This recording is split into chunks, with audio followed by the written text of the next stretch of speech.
Welcome to the Expansive Podcast, where we are exploring the frontiers of personal growth, business innovation, and technology. We believe that growth and progress come from expanding our minds, exploring new possibilities, and embracing change. Hola, amigo. This is Juan from Mexico. Hello, everybody. This is John from Mexico coming in live. It is 8 a.m. here, while it's only 3 p.m. in South Africa, where Erik is. We are very excited about this week's pod. Thank you so much for all the new listeners. And as always, it's an incredible pleasure and privilege to be spending time with my friend and esteemed best-selling author, Erik Kruger, on a weekly basis, just sharing, just like talking, riffing, sharing what we're learning. It's always just such a great thing, spending time with my friend and having all of you join us as well. Erik, how are you doing, my friend? Well, Juan, smashing intros this morning. Well done. Juan. Yariba. Listen, dude, it's going very, very well. As always, a pleasure and so good to be with you and with all our listeners. It's been flooding, and I mean flooding where I'm staying. It's incredible. I went away for, I was doing a thing for Veuve Clicquot where I'm judging the Bold Women Awards in essay, which is great. And I went away on the Monday, came back on the Tuesday. Monday, zero rain. Tuesday, floods. And it was insane, man. And like I get back and the park where we usually go and walk the dogs is completely submerged underwater. And of course, like it's like the worst thing for human beings because we're trapped everywhere, and it's the best thing for dogs in the world because they get to swim all over, like swim and run. It's like like it's just become a big pool for them. So that's happening in my world. What's been happening for you? Well, like, I mean, is it flooding with Veuve Clicquot champagne though? That's the question? Oh man, I wish. Is it water or is it Veuve? And you judging Bold Woman Awards, I think somebody on social media would call that mansplaining. Well, so man is telling us. Are you? I'm okay. the only man that's part of the panel. I was a speaker for them or panelist. I remember for them 2 years ago, and then this year around, I'm part of the judging panel, and it's been really cool just to sit and listen to the different stories from the entrepreneurs. Also, very eye-opening because you get to experience the world through female entrepreneurs, because obviously the Bold Women Awards all about female entrepreneurship. And I must tell you, you know, they have to deal with a lot coming into what's mainly male-dominated industries. Absolutely. And so you get a new appreciation for many of the challenges that they have to go through in order to get their business up and running, and the biases they have to deal with, the sexual harassment, all those kind of things that play into it. It's a horrific. In fact, you know, when you break it down, it's horrific. You know, for sure. It's horrific. It's actually shocking to hear what they have to go through, you know. So big up to all the women entrepreneurs, and in fact, big up to all the women in corporate that also have to deal with all this crap. So here's to being better men out there. Here's to be better men, to be respectful and, you know, hold space rather than try and hunt and attack, which is so backwards, man. It upsets me actually when I hear these things. Yeah, and I must say, you know, like listening to, so we had 6 women came through judging 2 different awards, and I think what I found most inspiring coming out of this was just like the pure determination to do the thing despite all the challenges that are in front of them. And yes, it's a little bit harder, but in some cases, what that turns into is I'm going to show you I can do this. Absolutely. And I think whenever you get that coming through, it always translates to something special, you know, like whether it's in sports or in business, the moment there's that bit of like, oh, I'm going to show you I can do this and I can probably do it better than you, like you see some magic come through. Well, they can definitely doing it better than us. That's without a doubt. Yes. Big ups to that. But also you remember Michael Jordan used to create enemies in his head. And then he used to go and fight those fictitious enemies. So I think it actually works, you know, to trigger yourself and to catalyze yourself in some ways. Listen, but before we get into some of the other topics for today, you are in Mexico at the moment. And I saw that you were at a boot camp. Tell us about the boot camp. That's right. So big shout out to Impact 11, I suppose a speakers community that is being developed in America. In fact, nothing like this has ever been developed. So they didn't even know themselves what they were setting up. It was called Three Ring Circus, I think, before that. And I now remember it's that. evolved into, so now it's evolved into Impact 11. And, it's just a wonderful community of people that are sharing openly, abundantly. And that's actually the beginning of every one of their sessions, is like, this is about sharing openly and abundantly. We believe in these principles, and that's what we've set this up. So, some of the founders showed us their numbers, showed us how they've gone about building their businesses. There were speakers from all walks of life. I mean, people that were ex-cons to people that are saving kids in Africa to actresses, TV news presenters. There was the ex-CFO of Enron, remember? The big like sort of scam that went down. He's now a speaker. I mean, just like every what does he variation. Speak about? How to not scam people. No, I think, he actually is dealing with a lot of emotional guilt. And you can see he's quite awkward about it. But he did give a 5-minute talk, and he was explaining that he did everything by the book. He didn't do anything out of the ordinary, but he was just caught up in the whole machine that went down, So either way, there was ex-cons, there was ex-UFC fighters, there was a guy that was on Joe Rogan a little while back, looked like a Viking, all sorts of people. And everybody's just understanding the business of speaking. It's worth $4 billion in America. That's $4 billion for speaking. Jeez. And the sort of speaking bureau agents were there, GDA speakers. Big shout out to Gale, my agency, Washington Speakers Bureau, which is famous for pretty much having all the politicians being exclusive with them, like the George Bushes and all those sort of people. There was Speakers Inc. there, which is also a big American agency. So look, it was 3 days of intense information, networking. I mean, think about a room of 80 extroverts. Like, think about what the hell's going on there, right? Yeah. Everybody's on stage, everybody's talking, everybody wants to get on stage. There's like, there's no introverts there. There's nobody standing in the corner feeling sorry for themselves. That was damn for sure. But I just realized how wonderful the energy of Impact 11 was. All the staff are very open. Everybody's got 20, 30 years experience in the speaking world. So really just learned a lot. It also solidified that I'm going to move to the States as well in the near future, maybe next year sometime. And also really felt confident about my craft, and I need to fine tune a few things. But I think in South Africa, we've done exceptionally well, like just doing the basics really well. But as you go into America, you got to fine tune a little bit. You got to be a bit more, pick your lane a little bit more. You can't be as broad. Yeah. But also, look, I think it's important that we are all investing in our skills, in our sectors. And this was just my investment for the year. Last year, I did NCS with Dr. Joe Dispenza. This year, I did Impact 11. These are not cheap exercises, but incredibly necessary to push you out of your comfort zone, learn new things, craft your craft better, chisel your craft into more. And so, yes, as an overall experience, I'm overjoyed to be part of Impact 11, and I'm looking forward to doing more boot camps with them, more masterclasses with them, and big up to them for being so generous and so abundant in their energy sharing. So yeah, overall, it was really, really fantastic. I look forward to that community growing. You know, what's incredible is I think maybe partly why South African speakers are pretty good at their craft is because we model it on so much of what we see done internationally. Right. And so maybe that's part of why there isn't that big a discrepancy between how it's done here versus how it's done overseas. But I've always found the advice around niching down very interesting, because I think when you're in a small market like in SA, you don't need it that much, right? Like when you think of like we kind of talking shop here, but when you think of how would you book John Sanei in SA, you're mainly going to book John Sanei. Yeah. You're not going to book that talk that he has. Yes. And he can come talk about many different things.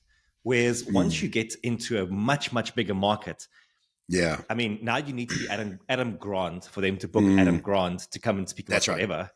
That's right. But if you have a talk that hits one specific pain point, that's actually what they want, is they want you to come and solve that pain point with that talk. Yes. And so it's interesting to me because I think very often we do take things from one context, like a advice, like niche down. We'll take that from a context like the American market, and you'll want to apply it into your SA market. And you need it still, but not to the degree that you might need it in a bigger market. That's And so right. it's always like and I remember speaking to a guy like a while ago, and he said to me, like, niching down is not for people like us. I was That's like, right. I and I agree. kind of, I got the gist about what he said, Mm, mm, mm. um, but it's always interesting. There's so much nuance to how we apply any Mm, advice that we receive, mm, and mm. we should be very mindful about it Cautious. always. Yes. Yeah. Yes. So a couple of things I want to just recap there is John Sanei is the Adam Grant of South Africa, and you want to book him at hello@johnsanei.com. Is that what you said? Is that what you're trying to allude to? I'm so glad you never missed an opportunity to sell. And the talks that I do are future of work, always a future of leadership. And which execs do I work with? The Beers, Adnoc. Thank you for that punt. But yeah, I'm now moved from expanding my head in Impact 11 to expanding my heart Yeah. at Dr. Joe Dispenza. And tomorrow we check into 7 days of meditation, my 10th retreat with Dr. Joe. I am overjoyed and overexcited to be sharing these 7 days with another 2,000 souls meditating for 4 to 8 hours a day. Sure. The most amazing thing about what's going to be coming up, and I guess we'll do another podcast while I'm at Dr. Joe, like we usually do, actually, which is always great, is the outcomes of the Dr. Joe events are totally surprising and unfamiliar. And it's because you're changing your frequency and energy at such a rate that when you come out of that event, you have no idea what your new projection is going to be. So something clicks, like when I started speaking to my dad, I was never planning to speak to my dad, but boom, that popped. And so coming out of Impact 11 and having this totally new future ahead of me with all these new contacts, and then going into Dr. Joe, and then coming in with a brand new set of, I don't know, intentions and possibilities. And it's just, I'm really in the middle of going from head to heart, and just overjoyed and excited and incredibly grateful. But what a combo, right? What a Yeah. left right combo, because Yeah. like you said, mind and heart at the same time. Yeah. And it kind of creates that momentum of just something's going to tip. Yes. And you don't quite know what it is, but it's going to happen. Yeah. Yeah. Exactly. Something's going to tip. I'm excited about the unfamiliarity of the tip. And so I'm actually comfortable with the fact that it's unfamiliar, I'm comfortable. It's been really great. So yeah, so I'm looking forward to that. And I think it's such an important thing to reiterate, is that investment into yourself all the time. And I think there are obviously different levels to it. At the highest level, it is spending thousands of dollars and pumping that into communities or into coaching. Like I've kind of noticed now that if you're looking at doing some sort of like course online these days, or you're doing coaching, you're probably looking at spending around anything from $1,000 to $2,500, $3,000 to do that course. So like you're going to make significant investments, but that's sort of mid-tier, right? Like the higher end would be the communities, mid-tier would be coaching. And then there's sort of lower level commitments, which would be, I guess, reading books, meditations, things that they don't have to cost you a lot of money. But I do think it's important that we spend money on these things. We often think that just investing the time and the effort's enough. But what money does is it gives you the access to people who've already shortcutted the process, and you get to learn from them and rapidly accelerate that learning process for yourself. Well, I made a post about this the other day, and it did pretty well. And I was explaining that I've got 4 coaches, which I've now up to 5 coaches. And I was explaining why I have so many different types of coaches, because you need a body coach, which is somebody helping you heal, get fitter, like somebody that focuses in on your body. The second thing is your head coach. Like, what are you doing? Like, how are you thinking better? High performance. Mine is an NLP coach. Then I have a heart coach, which is a leader, which is like healing emotional stuff. And then now I have a business coach, which is helping me drive sort of, he's from a company called Grow. And he's already, just from one session, I was like, oh my God, I'm missing out on like 5 different things that I haven't been focusing in on. And then now I'm picking up a speaker coach. So it's like somebody from the States who's been in the speaking bureaus for 20 years. It's like, okay, you come to me once a month and also now tell me. So it's an overall business coach. It's a speaker's coach, which is fine tuning. It's a heart coach to let go of emotional stuff. It's a head coach and understand how to think differently, and a body coach, because your body is the most honest replication, is the most honest representation of your internal dialogue, and carrying a lot of the angst, the negative talk. And so trying to clear those out as well is really, really important. So yeah, it's so important to do this investments. And I think, the better you get at what you do, the more you got to fine tune. And I think the most famous example of this is the basketball player that spends over $1 million on his body, just on his body. Who's that? From LA. I think his name's, I can't remember his name now. But anyway, the higher you get, the more you got to spend, man. You got to get fine tuned, fine tuned. Listen, I love it. So mind, body, heart, business, and speaker. So speaker is obviously craft, and then the rest is kind of different areas of life.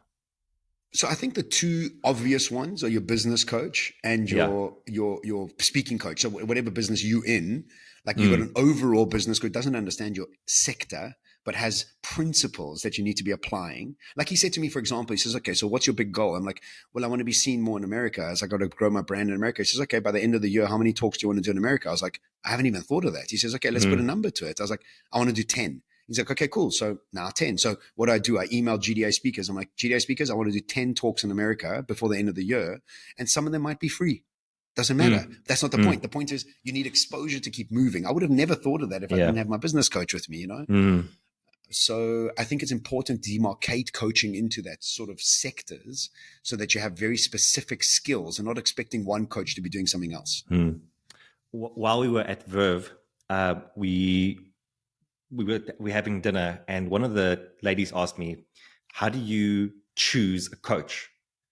And I can't remember the context. I think I must have said something around coaching at some point. And obviously with my coaching background, I said to them that it's difficult for me to find a good coach locally. And it's not like, I do believe there are good coaches locally, but most of the coaches that I end up working with are international. But the thing is, like, what happened with the coaching industry is that we had this explosion, and then all of a sudden a lot of people started calling themselves coaches, and there were these easy verifications of like you becoming a coach. So when she asked me, what do you look for in a coach? I realized the most important thing for me is someone who's able to pattern match. So and they can have that in two ways. So pattern match, meaning that you are an expert. You've seen something so many times that when I come to you with my thing and I go, I'm struggling with this, you go, okay, like boom, boom, boom, boom, boom. Like here's the pattern that I see, and here's the anti-pattern to fix that, right? So you come to your business coach. He's like, oh, you don't even have a goal. Cool. Pattern, boom, boom, boom. Here's how we start fixing that. So he has patterns that he recognizes everywhere. Yes. And you can have those patterns in two ways. One way is that you develop that pattern recognition over time because you have been in the industry for so long, right? So like if your speaker coach, most likely they were a speaker before. So they have seen or they've delivered X amount of talks, X amount of clients. So out of experience, they pattern match. But then the flip side is it could also be someone who is they just decided that they love speaking so much. They've watched so many TED Talks that they've started seeing the pattern between all these TED Talks. Then they started working with speakers. They started seeing the patterns for these speakers. And so over time, they've never done the thing. They've never been on stage, but they can pattern match because they've seen so many iterations of the same thing. But Erik, you and I do that. For sure. No, definitely. This is what we do for clients. Yeah. Yeah. That's what gave me confidence in my early days as a coach, is that I realized my job has never been to be the expert because I've never been the CEO running a big company. Yeah. But I've had the experience of working with CEOs who've run big companies. And so I have the fortune of seeing their patterns, and I can generalize that back to you. Right. And the same thing with teams now, and the same thing with the research that we do. But a lot of that research is also just like, okay, we are taking the time to curate that and hold it up for you. That's right. But I think ultimately, go for it. No, did you tell the lady at Verve that I'm your coach? Like, this is where you go for wisdom. I mean, listen, you've set up a podcast. You call it a podcast, but actually you've set up a therapy session with your mentor, John Sanei. That's what's happened, right? Okay, let's move on. Next phase. Let's go. I was speaking to a guy the other day, and he was interviewing with me his pod. I told you about this, and he mentioned what? You're on another pod? Yeah. You've been on another pod. You didn't tell me. Sorry. You cheating bastard. Cheating bastard. Yeah. And he was interviewing me, and he said, "Yeah, I know John because at some point, it sounds like you gave him free clothing or like something in that regard. Clothing? And now he has a pod. Yeah. Clothing. You gave me clothing. No. You gave this the host of this podcast I gave him clothing. Yeah. Oh, okay. I don't know about this. Maybe at some point when you were moving, like you decided to give some away some of your clothing or your suits or whatever. I don't know. Okay. But anyway, so we were talking, and he was like very like he was praising you, for like the good that you do in the world.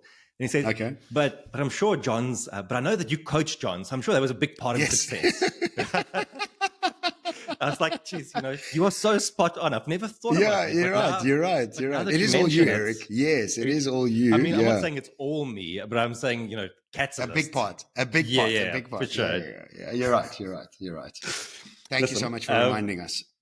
I want us to touch on one more thing. And I think we have a question, but I think maybe we should leave that for the next time, because today's pod has really been about self-investment, self-development, and the time, the effort, the money we put into those things. So we have a question around leadership, but I think maybe let's leave that for the next pod, where we can just have a theme more around future of work and leadership together. Right. The last thing that I just want to mention is, and I think that what this all is about, is that when we engage in this, we are continuously raising the bar for ourselves. And I was listening to, I made a post about this because I was listening to a pod on the way to Joburg. And it's something I love about listening to podcasts while I'm flying, is that you're doing nothing. So you can sit down, and if you hear something, you can just go, okay, pause and actually do the work. Yeah. Versus when you are running or in the gym or in the car, you can't just quickly say, okay, let me just like sit down and do some reflections on this. So anyways, the pod, I can't remember the content of it, but the call to action from the pod was, how are you raising the bar in the different areas of your life? And it made me realize that I wasn't quite sure to what extent I am raising the bar. It feels like in many ways I'm maintaining it. And even though I'm always pushing for improvement, it's maybe too incremental instead of being dramatic and drastic and going, okay, but like if you do this, it's a new thing that you're introducing, a new thing that you're doing, and that's going to dramatically improve that specific area of your life. And so I sat down and I made a list of different areas of my life. And I asked myself, how can you raise the bar in these different areas? And so, for example, in my relationships, how do I raise the bar? Well, I introduce date night. With my dogs, how do I raise the bar and how I look after them? We book a wash for them once a month. It's one action that I think changes the thing quite radically, right? Yes. And so I looked at it through self-development, for business, and for all of these different areas. And it just made me realize again that without us actively intervening and raising the bar, it's always going to drop. And we like to think that it sits at the same level, and we like to think we maintain a high level. But usually without active intervention, it actually just starts dropping. And it just slowly, without you even noticing, it just goes lower and lower and lower. And so maybe a call to action coming out of this pod as well for everyone listening is to go and sit with that question, which is, how do I raise the bar in these different areas of my life?